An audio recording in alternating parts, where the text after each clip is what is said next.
everyone, I'm Anna, your cinephile host. Today, I would like to talk about the movie Churchill, which chronicles the last few days before the Normandy landings in 1944 and the misgivings of a political icon who almost prevented it from happening. Churchill led the United Kingdom through some turbulent times and was always seen as a great statesman. However, behind the scenes, he wasn't necessarily as eloquent, especially when he felt strongly opposed to an idea. This was very evident leading up to D-Day in World War II, and the movie showcases that point in Churchill's career.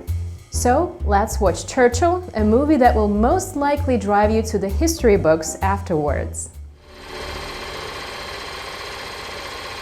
It's June 1944. 3 days to D-Day in World War II.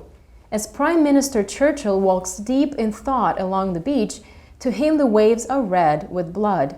Thinking of the loss of life he authorized during World War I, 30 years earlier at Gallipoli, the young man who died, he tells himself, "I mustn't let it happen again."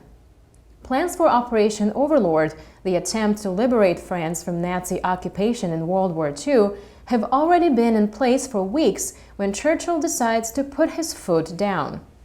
Allied forces leaders Eisenhower and Montgomery are happy with the plans until Churchill arrives in the morning suit on a sunny summer day to try to delay the operation, convinced it will be a disaster and lead to massive and unnecessary loss of life.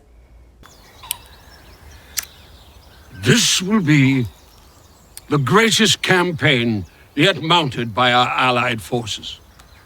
Operation Overlord will require 200,000 vehicles, a fleet of 7,000 ships, swarms of planes, most essentially, 250,000 men.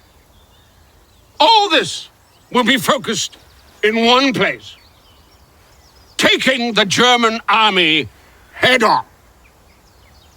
Next to the lean and slender Allied forces leaders, handsome in their uniforms, the great man looks old and tired. Never up before noon, drinking scotch all day, he looks well past his prime and appears to be fighting an old war all over again, hoping that this time he can change the outcome. All I'm trying to do is win this war. You see, I think you're trying to win the last war, with the same ideas and tactics they had then. His closest confidants also think he is simply interfering and meddling, particularly South African military leader Smuts and his wife Clementine, who is his greatest supporter, while at times being as frustrated by his behavior as everyone else. "I've learned to live around your edges," she tells him. With 1 day to go until D-Day, the weather is looking threatening, and Winston cries out to God in a very moving prayer, asking that God would cause the rain to pour and the storms to crash so that the young man would not be sent into battle.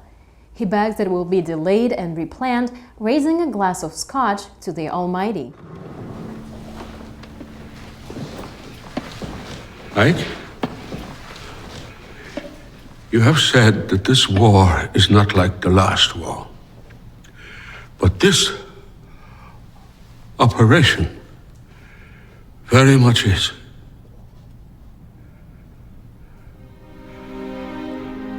Men will die tomorrow. Do not let a single one of them die in vain.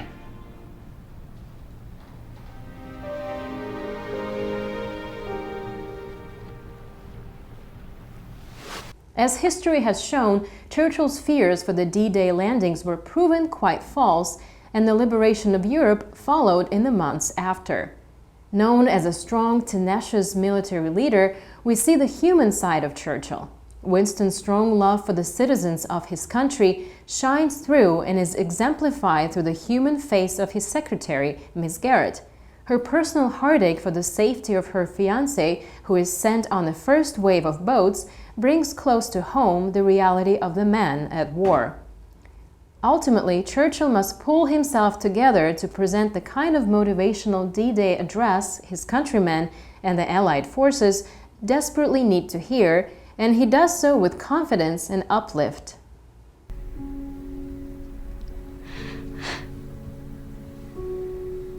I thought you were the bravest man in England.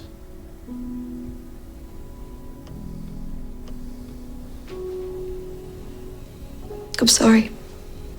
I have no right. No. You have every right.